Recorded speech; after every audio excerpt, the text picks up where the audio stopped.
극비문서 전쟁의 실마리 극일남 남보람입니다. 시드와 걸프전 오늘의 두 번째 이야기 아재고고님과 함께합니다. 인사하시죠. 안녕하십니까. 아재고고 진격의 아재 김동경입니다.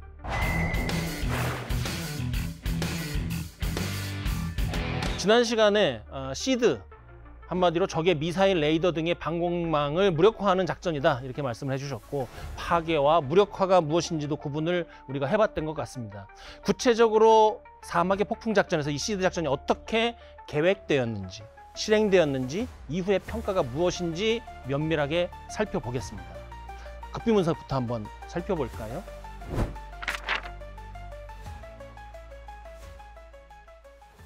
탑 시크릿 문서 인스턴트 썬더라는 단어가 눈에 띕니다.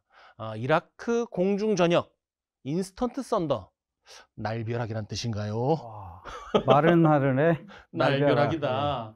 이거 뭡니까? 이제 인스턴트 썬더란 이미 말씀하셨듯이 하늘에서부터 벼락을 내리는 거죠. 왜냐하면 이라크군의 주력이 육군이잖아요. 그렇죠. 예, 상대적으로 공군이 약하잖아요. 네. 그러면 우리 다국적군의 엄청난 공군력으로 하늘에서 날벼락을 내리겠다. 날벼락을 때리겠다. 네. 이제 걸프전이 발발하기 전에 미 공군이 주도적으로 수립한 계획입니다. 보시면 핵심 체계는 이라크의 카리라는 체계가 있어요. 카리. 네, 근데 거꾸로 읽으면 네. 이라크가 됩니다. 재밌죠? 나 왜 몰랐지? 저도 몰랐어요. 보다 보니까 그러네. 이거 재밌는 얘기네. 이렇게 된 거죠. 프랑스의 엔지니어를 통해서 이제 정보가 가게 되는데요. CIA가 이런 정보를 캐내게 됩니다. 이 계획을 근간으로 이제 작전이 시작되는 거죠. 걸프전의 시작을 또 이 시드 작전이 시작하는군요. 그렇죠. 1990년 여름에 미 합동참모본부가 사막의 폭풍 작전을 시작하기에 앞서서 수립한 연합 공중작전의 초기 계획이다. 이렇게 부제가 붙어 있기도 한데, 이 계획의 핵심도 결국에 시드라고 해석할 수가 있는 건가요? 시드로부터 시작되는 거죠. 시드로부터 시작된다. 네. 궁극적인 목표는 그럼 뭔가요? 궁극적인 목표는 제공권이라고 우리가 얘기하죠. 공중 우세를 장악하는 게 첫 번째 궁극적인 목표가 됩니다. 네. 다음 페이지에 나오죠. 네. 이 작전들을 통해서 공중 우세를 장악하고 궁극적인 전쟁 계획, 저게 핵심이 뭔가? 짧은 기간 내에 이라크의 지도부, 리더십을 빨리 무력화시키고 주요 군사 능력, 대육군 국가라고 했잖아요. 네네. 이 주요 키 능력들을 파괴를 하고, 그리고 이를 위해서 강렬한 아주 집중적인 공중전을 벌이겠다는 계획이죠. 모든 전력은 공중에서로부터. 네. 정말 그렇게 계획을 했고 실행을 했는지 이제 살펴보겠습니다. 지금 여기에 보시면 작전 목표가 표시되어 있어요. 대통령궁을 비롯한 주요 시설들이 밀집된 바그다드 주변입니다. 티그리스 강이 또 보이죠. 여기를 축으로 해서 터키 국경, 튀르키예 국경과 쿠웨이트까지 주요 전력망, 보급망 등이 보이는데, 결국은 이것을 차단하겠다는 계획도 보이는 것 같습니다. 여기에서 구체적으로 어떻게 시드를 계획을 한 건가요? 이제 시드를 보면 작전 초기 24시간을 시드 임무로 거의 핵심으로 보고 거기다 임무를 배정하게 됩니다. 이제 한 3단계 정도로 계획이 나뉘는데요. 네. 2번에 걸쳐서 또 야간에 공격을 합니다. 왜냐하면 주간보다 야간이 공군기들이 보이기 쉽지 않잖아요. 근데 나는 낮에 보는 게 나도 쉽잖아요. 그러네요. 네. 하지만 정밀 유도무기라는 것들이 있기 때문에 이렇게 보고하는 게 아니니까. 알겠습니다. 속을 뻔했습니다. 자, 일몰 1시간이라고 하면 이제 선셋이 다 된 거죠. 네. 선셋이 돼도 네. 여명이 남아 있잖아요. 그렇죠. 그래서 보통 일몰 1시간 그리고 일출 1시간 전에 작전들이 거의 마무리된다고 보면 됩니다. 끝나버리는구나. 네, 이제 일몰 1시간 후에 출격해서 약 163소티 정도가 되고요.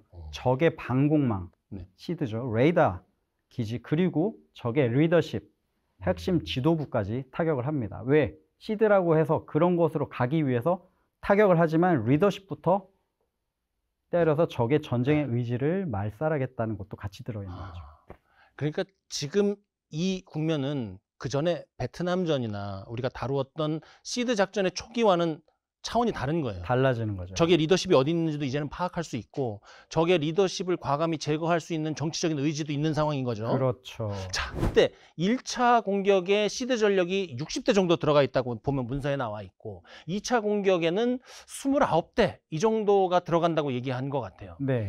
숫자가 이게 적은 건지 많은 건지 알 수가 없는데요. 그 정도로 이전에 베트남 그리고 그 이후에 걸프전 이전까지의 전력들보다 네.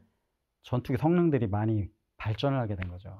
그리고 다목적이라는 얘기 많이 들으셨죠? 다목적. 예. 그렇죠. 다목적 전투기. 예, 그 전까지의 전투기들은 단일 목적에 공중우세만 잡아라. 너는 지상 타격만 해라. 예. 그래서 공격기란 개념도 있었고 뭐 공중우세기 이런 거 있었는데 폭격기. 예, 폭격만 해라. 근데 네. 걸프전부터는 그 영역이 없어집니다. 아, 없어져요. 예, 캐스를 하게 되면 네. 일례로 전투기들이 와서 지상군을 도와줘야 되잖아요. 폭격기가 들어갑니다. 폭격기 하시면 네. 대부분 적지에 들어가서 막 폭탄을 떨궈야 되는데 왜 캐스에서 나타나지? 그러니까요. 우린 휘 하면서 뽕뽕뽕 그것만 생각하는데. 예, 근데 먼 거리를 때려야 되잖아요. 폭격기니까. 약간 전략 자산이잖아요. 그렇죠. 근데 전술 폭격, 캐스에 들어갑니다. 왜냐하면 네. 아까 한 60 몇 소티의 시드 전력이 들어갔죠. 그리고 2차 공격 때는 시드가 숫자가 줄어들어요. 줄어들었어요. 왜냐? 방공망을 타격한 걸 본 거죠. 아, 얘네는 불능이 됐겠구나. 그럼 시드 임무를 빼고 나머지 그 임무를 타격 임무로 돌릴 수가 있죠. 좀 여유가 있으니까. 왜냐하면 자산은 한정돼 있는데 또 시드를 하면 지상군, 해군 도와줄 수가 없잖아요. 전쟁을 수행하는데. 그래서 이 전력들이 임무를 수행하고 다른 임무로 배정이 되는 거죠. 그렇게다 보니까 방공망이 없어요. 적의 방공망이 네, 더 이상. 없어지기 시작했어요. 네. 폭격기는 레이더 미사일에 되게 취약합니다. 기동이 안 되잖아요. 그렇죠. 아무래도 둔중하니까. 그렇죠. 그러면 저게 방공망이 있는 상태에서 폭격기가 사용이 될까요? 있으면 잘 가기 힘들죠. 그래서 시드로 방공망을 다 제압해 놓고 이제 폭격기로 지상군을 폭탄 얼마나 떨궈 줄까? 아, 여유가 생겼구만. 엄청난 여유를 보여준 거. 그러면서 사람들 야, 폭격기가 캐스를 하네. 우장창창 떨어뜨리기 시작하죠.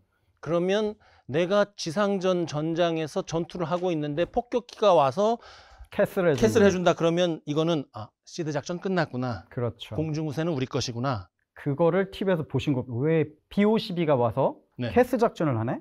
폭격기가? 간땡이가 부었냐?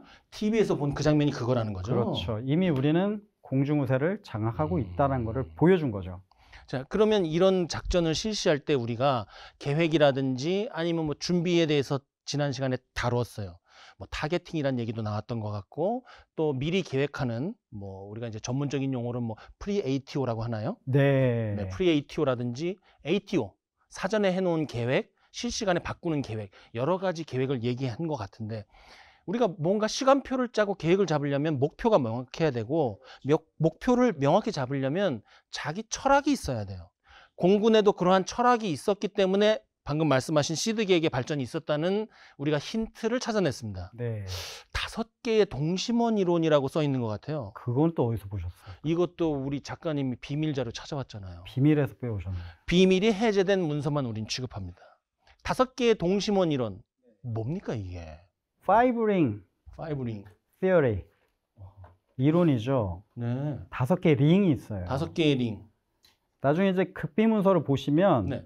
5개의 링이 있습니다. 이게 자, 우리가 띄워드리겠습니다. 보기 좋게. 5개의 링.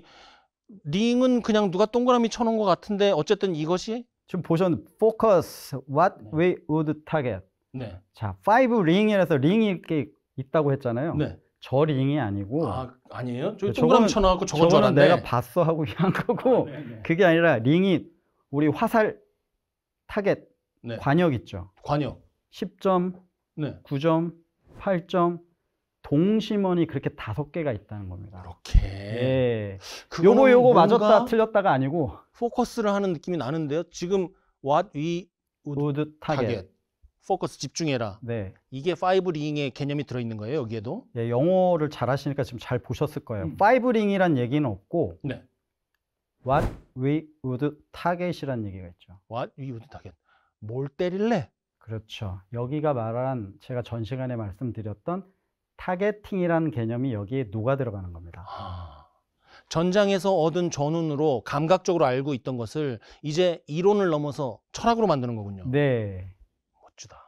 자, 여기 보시면 네. 5개의 동심원을 구성하고 있는 요소가 저게 5개입니다. 이쪽에 보면 첫 번째 리더십, key production, infrastructure, population, field force. 이게 말하자면 적의 리더십이고 적의 필드 포스인 거죠. 네. 그러면 적이 갖고 있는 이러한 자산 혹은 우리가 공격해야 될 적의 목표를 이렇게 분류를 해놓은 거네요. 그렇죠. 화살 관역을 보시면 10점짜리 있죠. 10점. 제일 가운데 네. 리더십. 적의 심장을 향해. 네. 그 다음 게 key production. 뭔지는 몰라요. 이 나라가 그렇지만. 섬나라야 육군 국가야 이거에 따라 프로덕션이 달라져요. 그 나라에서 원유가 나와 네. 전기가 그건 모르는 거예요. key production. 아, 이 나라가 어떤 나라야. 타겟의 성질이 달라지겠죠. 뭔가 적의 아픈 곳을 찌를 수 있는 곳이라고 봐도 되나요? essential. 필요한. 그게 없어졌을 때 어떤 일이 일어날까. 그것들을 타겟팅 해놓는 거죠. 그럼 이게 9점대에 가 있는 거군요. 그렇죠. 그러면 그 다음 인프라스트럭처. 뭐를 만들어야 되는데 공장이 없어져요. 아이고야. 예전에 2차 대전 때 공장 타격해서 뭐 탱크를 못 만들게 이런 게 나오죠. 그렇죠. 그렇게 직접적으로 인프라스트럭처, 석유를 없앤다든지 전쟁 능력을 다운시키는 거죠. 탱크를 없애지 말고 석유를 없애면 탱크가 못 굴러가고 그래도 독일이 힘들었잖아요. 공장을 때리면 탱크가 안 나오고. 그렇죠. 그게 인프라스트럭처라는 거죠. 어떻게 보면 인터딕션이라고 볼 수 있어요. 인터딕션, 차단해버린다. 못 오게 하는 거죠. 이게 몇 점입니까? 그 다음 거죠. 순서대로예요. 순서대로. 네. 그리고 population. 파퓰레이션이 들어갔다는 것은 당연한 것 같으면서도 정말 싶은데요. 예, 그래서 저게 인구라고 하는데 네. 사람이라고 보시면 되고요. 네. 그래서 전략 폭격, 예전에 보면 폭격기들이 도시를 무차별 폭격을 하잖아요. 적의 전쟁 의지를 말살하는 것은 우리 국민들이다. 하긴 적을 빼놓을 수는 없겠네요. 예. 예. 그리고 마지막이 field force. 이제 군이에요. 군대를 공격하는 거는 아주 뒤네요. 예. 아니 일단 적하고 싸워야지. 그래도 제가 말씀드리잖아요. 이거 지금 전쟁을 하는 게 중요해요? 전쟁에서 빨리 이기는 게 중요해요? 아니면 적의 군사력을 무너뜨리는 게 먼저야? 전쟁을 빨리 끝내는 게 더 중요하죠. 그래서 파이브링 타겟팅이 여기서 나오는 겁니다. 아, 자, 그런데 역사적으로 보시면 이게 어떻게 적용이 되느냐? 네. 분석을 해볼게요. 네. 그러면 예전에 뭐 1차 대전 이전이든 뭐든 전투를 했을 거 아니에요. 네. 그러면 공군이 없었잖아요. 네. 진군을 합니다. 처음으로 맞닥뜨리는 적은 적의 필드 아미가 되겠죠. 네. 그리고 그걸 깨고 적의 수도 중심 왕이나 황제를 잡으러 들어가는 거죠. 적의 리더십. 맨 마지막이네요. 네. 5링의 중심으로 가기 위해서 지상군이 엄청 힘들게 피해를 보면서 들어갔잖아요. 네. 이제 공군이 이걸 다 뛰어넘어서 공중에서 한 방으로 10점 뿅. 그것이 5링으로 얘기했지만 전략 타겟팅, 스트래테직 타겟팅이라고 보시면 되는데 그걸 표적 군들을 분류를 이렇게 하는 거죠. 아, 이런 표적들을 때렸을 때는 이런 성격이 있구나. 리더십, 주석궁, 통신망, 리더십, 히틀러, 괴벨스. 네. 우린 싸워야 돼. 네. 방송국을 딱 터뜨렸어. 혼자 싸워야 돼. 아무도 항복했나 보다. 리더십이 없어지는 거죠. 그런 표적들을 타겟팅해 놓는 거죠. 타겟팅해 놓는 것. 결국은 또 타겟팅으로. 그래서 타겟팅을 분류해 놓은 이론이라고 보시면 될 것 같습니다. 인스턴트 썬더와 또 미합참의 계획, 공군이 발전시킨 5개의 동심원까지 지금 우리가 일목요연하게 이해를 할 수 있었던 것 같습니다. 네. 한 가지 더 말씀을 드리면 좋습니다. 철학, 그래서 역사를 알아야 돼요. 역사. 저 타겟팅이라는 것은 그전 했었던 전쟁에서 공군들이 처음 시작돼서 1차 대전, 2차 대전 오면서 도대체 어떤 표적들을 때려야 전쟁에서 빨리 이길까? 그런 고민을 하다가 왜? 엄청 많은 지상군들의 목숨, 우리 동포들이 죽잖아요. 그쵸. 그럼 공군이 빨리 가서 이거 없애자. 황복을 빨리 받아내겠자. 베트남에서 엄청난 젊은이들이 피를 흘리잖아요. 그렇죠. 그런 역사에서 교훈을 이런 전쟁을 더 이상 하면 안 되겠구나. 그래서 저 5링 이론을 만드신 분이 존 와든 3세, 네. 공군 대령이에요. 네. 똑똑해요. 네. 근데 이전에 있는 그런 전력들을 보고 아, 표적을 이렇게 타겟팅을 해야 되는구나. 그게 이제 이론화돼서 집대성화된 그런 케이스라고 볼 수 있습니다. 좋습니다. 이제 교리에서 시작해서 우리가 철학과 또 역사까지 얘기를 해봤던 것 같습니다. 자, 우리가 이쯤에서 방금 말씀하신 역사의 결정적인 순간을 보지 않을 수가 없는데요. 이라크전, 걸프전으로 가보죠. 당시 이라크의 방공 시스템은 세계 최고라고 해도 과언이 아니었다고 합니다.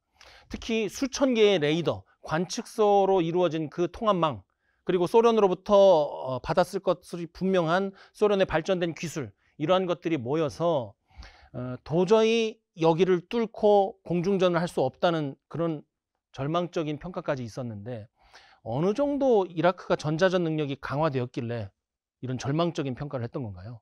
방공자산들이 획기적으로, 왜냐면 미국에 곧 임박할 공격들을 알고 있잖아요. 아, 알고 준비를 했구나. 이미 알고 있죠. 에. 이미 많은 전직적 얘기가 나왔잖아요. 네. 뭐 해라, 뭐 해라, 아니면 뭐 하겠다. 준비를 하기 시작하는 거죠. 그래서 방공자산들이 대규모 들어오는데, 예전에 베트남 같으면 일개 방공자산들이 그 지역을 지킨다고 하면 네. 이 지역을 지키는 방공자산들이 있고, 이 자산들을 또 지키는 중간 자산들이 있고, 다 더 지키는, 커지는 이런 중첩방어 시스템이 되기 시작하는 거예요. 아하. 마치 지상에서 그 축차적으로 점령해야 되는 진치처럼 방공망을 축차적으로 만들어 놓은 네, 거군요. 이만큼 거리도 그렇고 계속 확대되는, 그러면 밖에서부터 큰 거부터 때리고 들어가야 그쵸. 되잖아요. 네. 그런 것도 있고, 고도별로 다르고, 이제 다층적인 방공 시스템이 나오게 됩니다.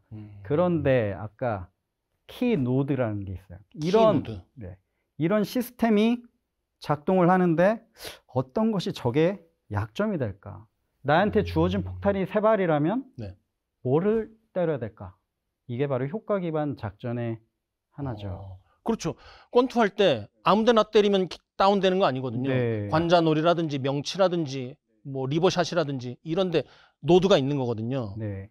그것이 작전에도 그대로 적용이 된 것 같네요. 그 전까지는 일개 방공망을 타격하는 시드 작전이라고 봤으면, 네. 이제는 통합 방공망 체계의 키가 어딘가, 이런 자산들이 또는 정보들이 모이는 곳이 어딘가, 그게 이제 봤을 때 레이더는 아니지만 네. C4I 중심 또는 공급망, 이런 노드들이 핵심 표적이 되기 시작하는 거죠. 그러면 이라크의 노드, 핵심 표적은 어디라고? 방공망 체계 핵심이었죠. 방공망 체계 핵심. 방공에 책임을 지는 지휘부.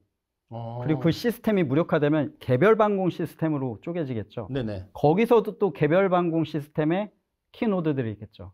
그런 거를 먼저 타격하고, 그리고 우리 정보 자산들이 다녀야 되잖아요. 네. 장거리 미사일부터, 장거리 지대공 미사일부터 타격을 해서 정보의 우위까지 가도록, 네. 다 개념에서 작전이 나오는 거지 자산으로 작전을 하지 않습니다.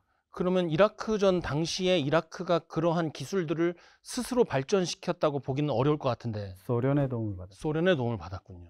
그리고 또 한 가지, 이라크 방공망 칼이라는 단어가 자료에서 계속 나오는 것 같아요. 이 칼이는 뭔가요?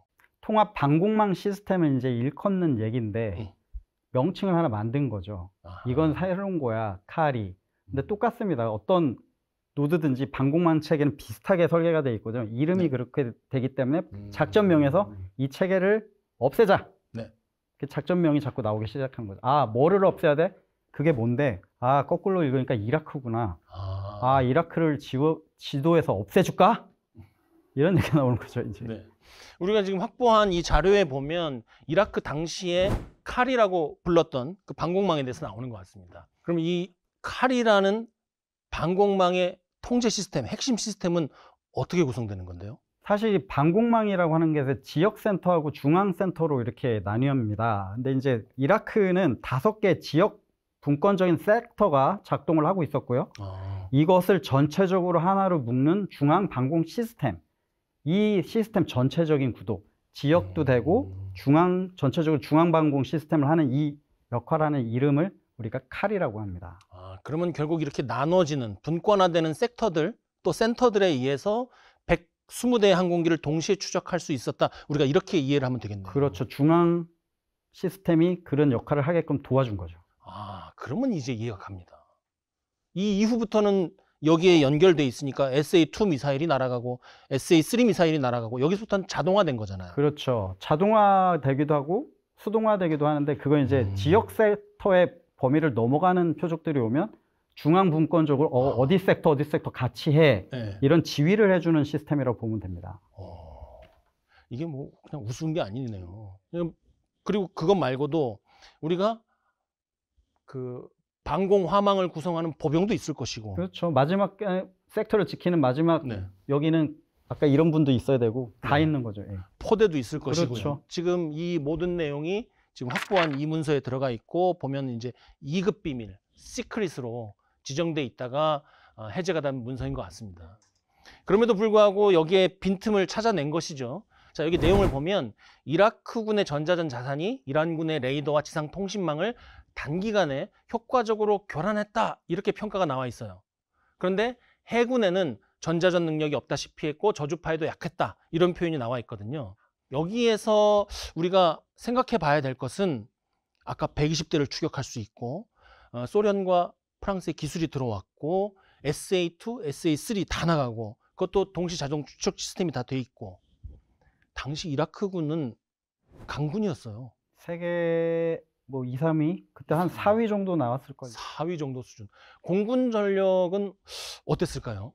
공군 전력은 아무래도 교리 자체를 서방 측의 교리가 아니기 때문에 네. 지상군의 종속적인 공군을 유지했는데 그래서 방공군을 대거 등용할 수밖에 없는 거죠. 좀 더 자세히 설명하시면. 전투기들은 네. 지상군의 포병 역할을 했습니다. 그리고 국지적인 방공 역할을 했고 네. 국가를 방어하는 시스템은 이라크는 방공이에요. 방공이구나. 예, 그래서 첫 번째 목표는 방공을 무너뜨려야 되는 거죠. 네. 공군이 그렇다고 대수가 적진 않았거든요. 네. 한 750여 대. 그 시절에. 세계에서 한 6번째라고 지금 대수로만 얘기를 하고 있는데 그 중에서도 우리가 알고 있는 미그 29 네. 최신의 전투기 그때 당시에 그리고 미그 25 이 미그 25 때문에 무슨 맛 나왔나 진짜.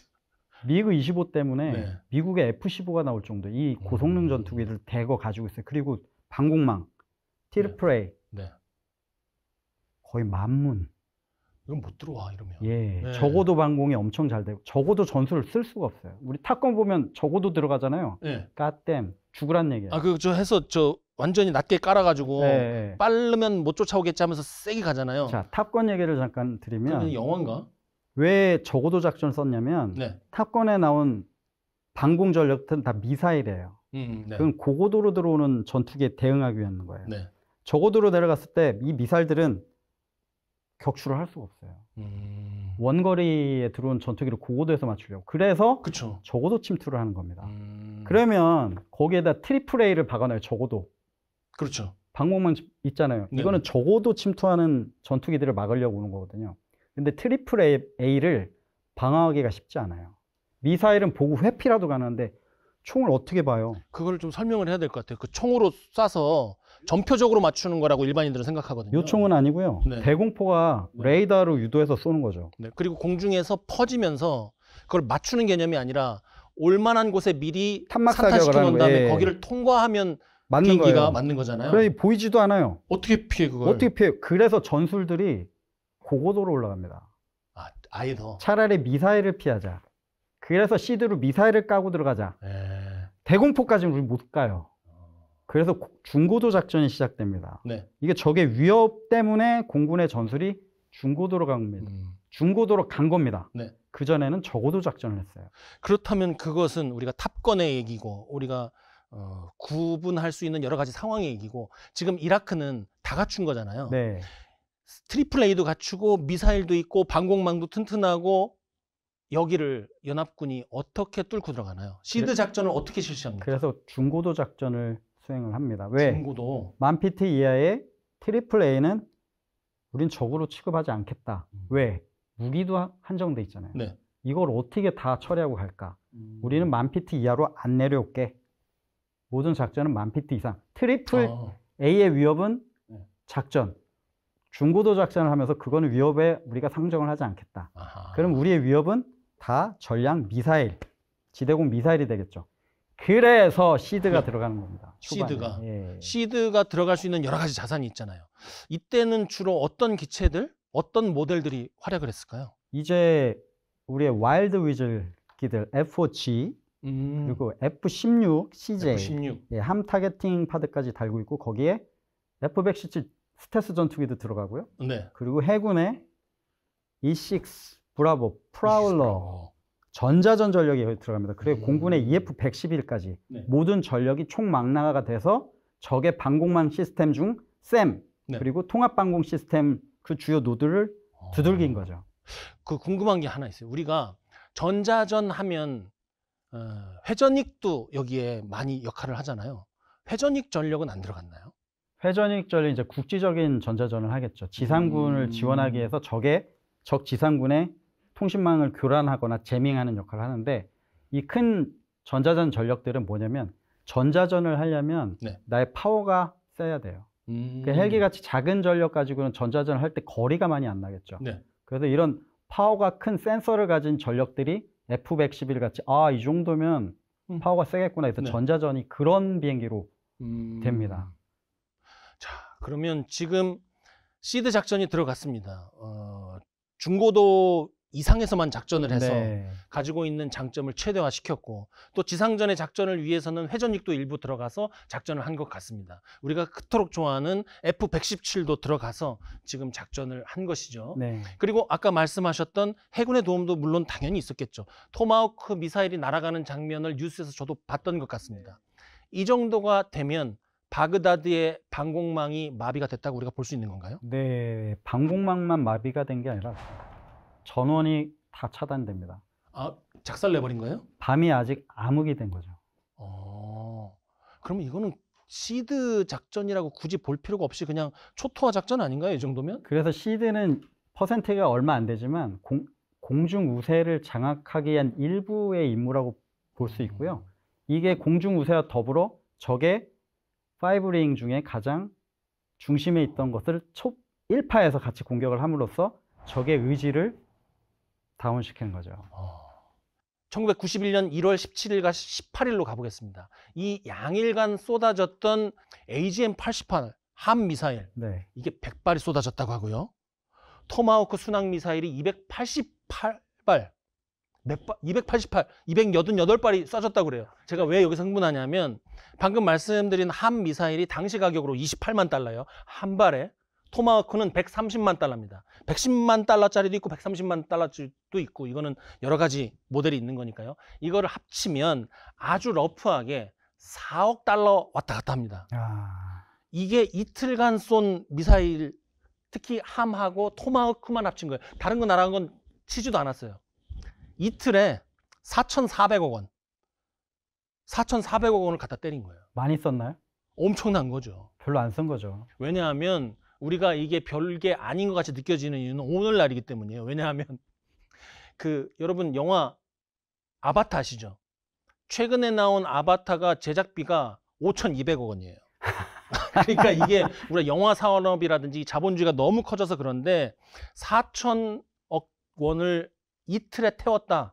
이거는 자본주의 사회에서 확실하게 승리를 향한 의지가 눈에 보이는 거나 네. 마찬가지라고 하겠죠.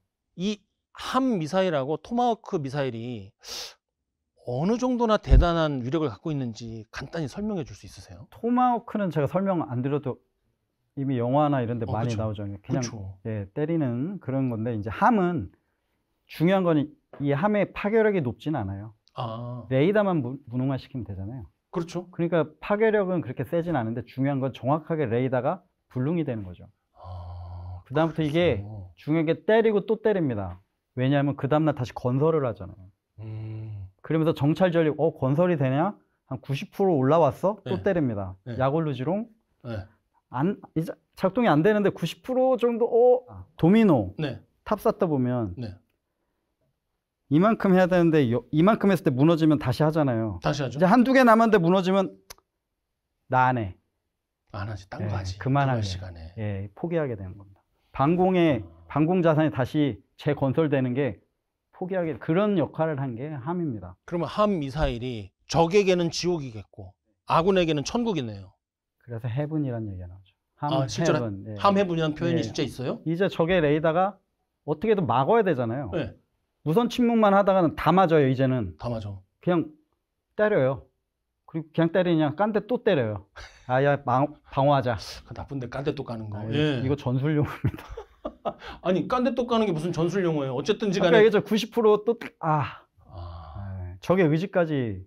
근데 이제 네. 통합 방공망 체계가 무너졌다고 해도 섹터 체계는 남아 있잖아요. 남아있죠. 이걸 무력화해야 되겠죠. 그리고 섹터 지휘관들도 있을 거 아니에요. 네. 이제 더 이상 전파 통신 에미션 컨트롤 전파 네. 통제 가지고는 안 통합니다. 이제 적극적으로 대응을 해야 되겠구나. 레이더를 킵니다. 어허. 그때 그러니까 지금 현재는 이 이라크 군들이 전에는 숨어서 하고 피해를 어떻게든지 회피해 보려고 했는데 이제는 이판사판으로 다 킨다는 거죠. 왜냐하면 연합국 다국적군의 네. 전면전이 시작됐잖아요. 이제 이판사판입니다. 네. 방어 아니면 네. 사담 후세인이 넌 뭐 했냐 이러면 어떡할 거예요. 난 해야지. 네. 네, 그래서 이걸 다 킵니다. 네. 그때 함을 달고 있던 우리의 전투기들이 오케이 이제 함이 시작될 하늘에서 함벼락을 맞아봐라. 함해분. 이게 요격을 할 때 옛날에 영국에서 여우 사냥을 할 때 텔리호란 얘기를 써요. 텔리호. 네, 사냥을 하기 위해서 여우를 봤어. 아. 텔리호 이러면 봤구나. 글로 가요. 여우를 잡아서 사냥을 합니다. 여우 잡으러 가면 되네요 이제. 예, 근데 공군 전투기 조종사들이 음어가 텔리호입니다. 적기를 봤을 때 이너셉트 요격을 하잖아요. 네. 지상 관제사가 막 어디 있다 얘기를 합니다. 그걸 가다가 적기를 봤어요. 그럼 지상 관제가 더 이상 얘기를 안 합니다. 네. 텔리호 내가 봤으니까 내가 사냥할게. 비슷한 건 함해븐 내가 알아서 할게 이제. 그런 상황이 이제 나는 제 표적이 나한테 전파를 쏘고 나 네. 이제 함을 쏠 시간이야. 이제 내가 해야 될 시간이야. 저 텔리호하고 함해븐이 펼쳐졌어요. 그럼 이라크군은 뭔가 해야 되잖아요. 해야죠. 이제 어떻게 합니까? 계속 미사일 방사를 하겠죠. 쏘려고. 그때 이제 맞는 거죠. 맞는 거 말고 다른 선택지는 없나요? 끄겠죠, 레이더를. 레이더를 꺼. 네. 그래도 맞습니다. 그래도 맞잖아요. 그럼 뭐해요? 기도해야죠. 결국 연합군도 작전하기 좋으니까 천공이니까 해븐이고 네. 이라크군도 기도하고 하늘에 빌어야죠. 갈 데가 없어요. 이거 정말 답답한데요. 그러니까 이 연합작전의 시드 작전 하에서는 내가 연합군의 일원이기를 바라는 거 외에 다른 방법이 없네요. 하기 싫은 거지. 나는 그냥 할 거 했습니다. 우리 F-117 전투기 얘기가 계속 나오잖아요. F-117 전투기 말고도 다른 기종들도 굉장히 매력적이란 말이에요. 이때 들어간 전투기 기종들 좀 말씀해 주시면 안 돼요? 기종들은 전투기, 다국적군이 가지고 있는 전투기는 다 투입된 거죠. 그런데 임무별로 나눠져 있는 거죠. 전 시간에 말씀드렸듯이 시드의 전문적인 함 전력을 가지고 있는 전투기들. 그리고 함을 달고 그냥 쏘기만 해도 돼요. 누가 쏘라고 하면 거기다 쏘면 함이 빔 라이딩해서 거꾸로 쫓아가잖아요. 예. 그러니까 이제는 와일드 위즐이 아닌 전투기들도 함미사일을 달고 던지기 시작합니다. 공격되니까. 네, 던져 하면 그냥 패시브예요. 내가 그걸 표적을 획득할 필요가 없어요. 야. 따라가니까. 그런 전력들이 이제 막 들어갑니다. 모든 전투기가 다 동원됩니다. 자, 이라크의 대응 전술은 어쨌든지 간에 지금까지는 시드 작전을 피하기 위해서 뭐 15초간 켰다가 15초간 끄고 무선 침묵을 지키고 가지고 있는 노력은 다 해봤어요. 하지만 남은 것은 기도하는 것밖에 방법이 없고 네. 이런 안타까운 모습을 살펴봤는데 시드 작전 전체의 성과가 그래서 결국은 어떻다고 후세에 평가를 합니까? 성공적인 거죠. 대성공. 예. 여기서 이제 언급을 안 한 얘기 잠깐 비밀적인 얘기 하나 알려드리겠습니다. 극비문서니까. 예. 네. 전투기들만 들어갔느냐? 적의 방공망을 테스트하기 위해서 디코이를 쏩니다. 디코이, 네. 미끼를 던졌단 말인데요. 네, 이게 전자전적인 요소예요. 비행기를 하나 조그만한 비행기를 무인기를 날립니다. 네. 그래서 공격 편대군의 축선에 제일 먼저 날려요. 그러면 적 레이더 그걸 보고도 그게 또 레이더파 특성이 F-16이나 F-18처럼 그걸 만들어놨어요. 적의 전투기가 들어오는구나.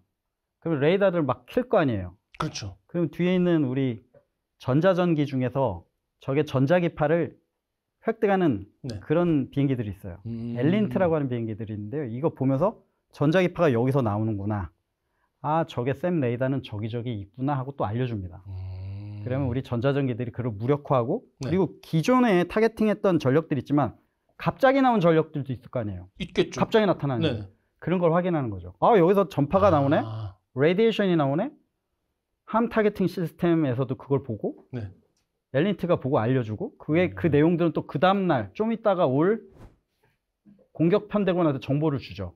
그러면 이 파에서 없었던 전력도 다른 파에서 때리는 겁니다. 무인기를 미끼로 보내가지고 그때 사용된 무인기들이라는 게 사실은 상상이 안 가는데 우리는 무인기가 최신의 것인 줄로 알잖아요. 로봇, 드론, AI 이런 생각만 더군다나 요즘 MZ세대들은 할 거란 말이에요. 90년대예요. 옛날 무인기 크기도 컸죠. 크고 F-16으로 착각할 만큼 충분히 큰 거죠. 그렇게 크진 않고요. 아, 그래요? 쏴야 되니까. 쏴야 네, 되니까. 폭격기에서 쏩니다. 아, B-52 폭격기에서? 이런 데서 멀리 뒤에서 쏴서 착 날아갑니다.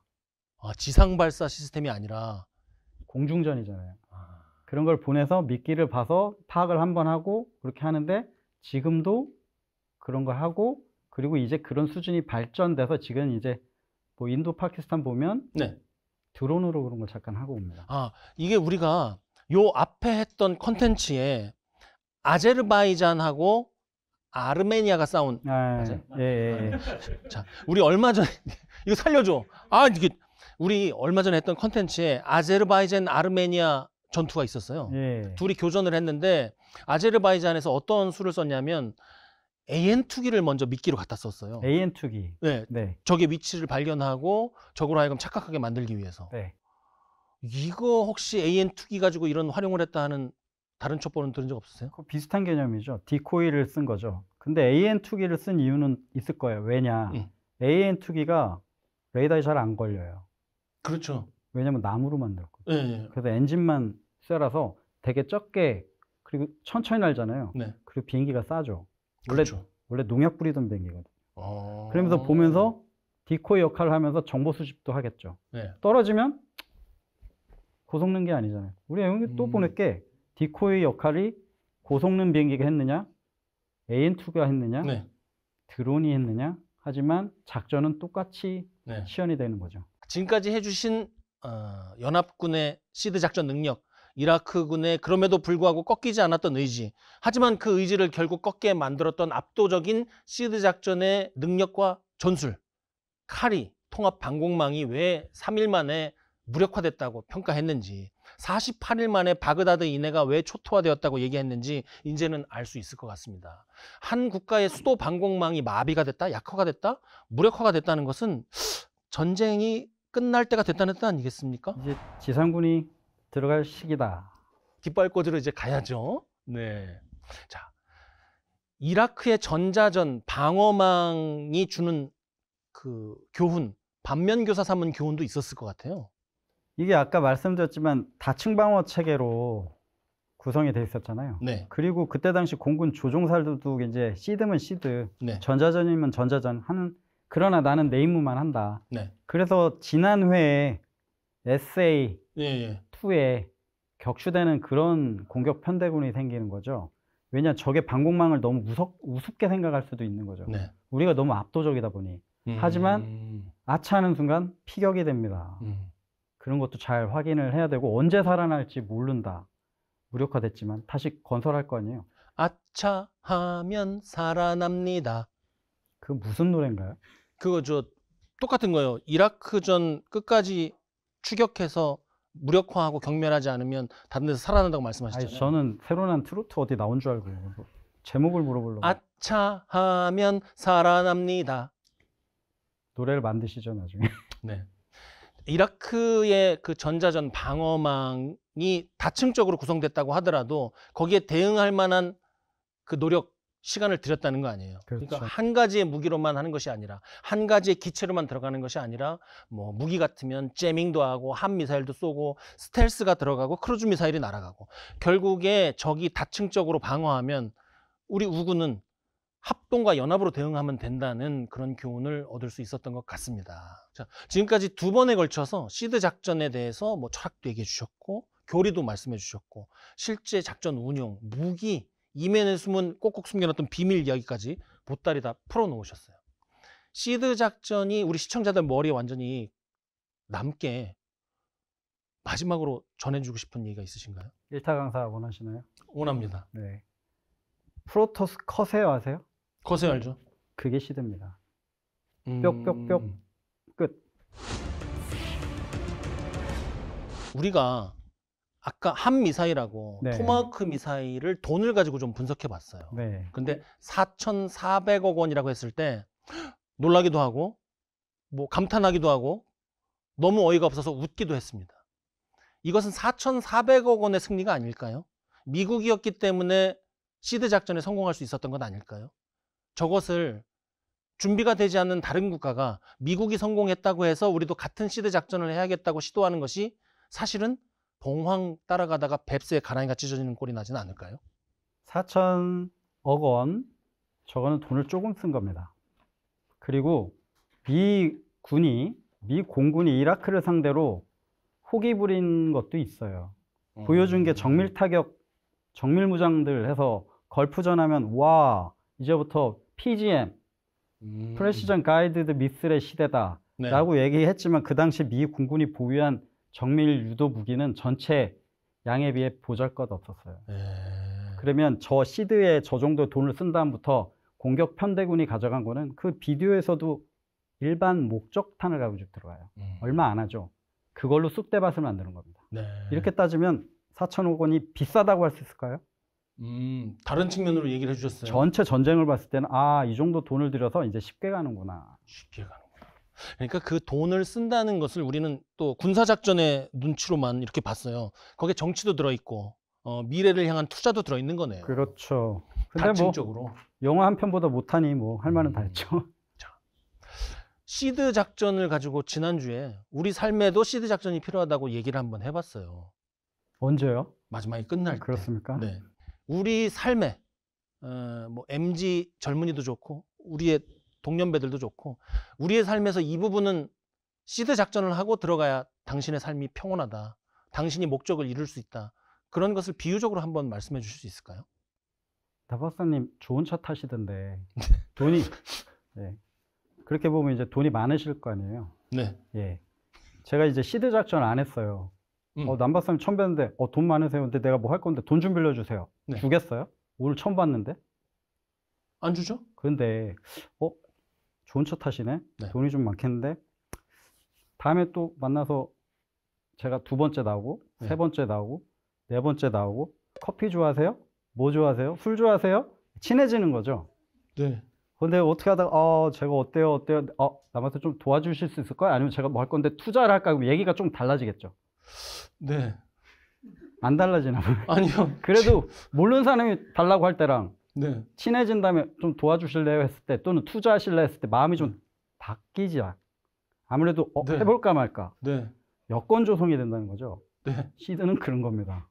갑자기 대놓고 뭐 해달라는 게 아니라 이렇게 해서 이렇게 5링 네. 저게 중심까지 들어가서 남 박사님 옆에까지 가서 근데 내가 좀 좋은 게 있는데 그럴래? 뭐 이런 식으로 설명하면 재밌을까요? 안 할 것 같아요. 근데 아니요. 지금 계좌번호 알려주세요. 전자전 되네. 시드 개념에 지금 당하신 겁니다. 예. 오, 시드 작전 내 마음의 시드 저장 저장. 지금까지 시드 작전 갖고 얘기를 많이 나눠봤습니다.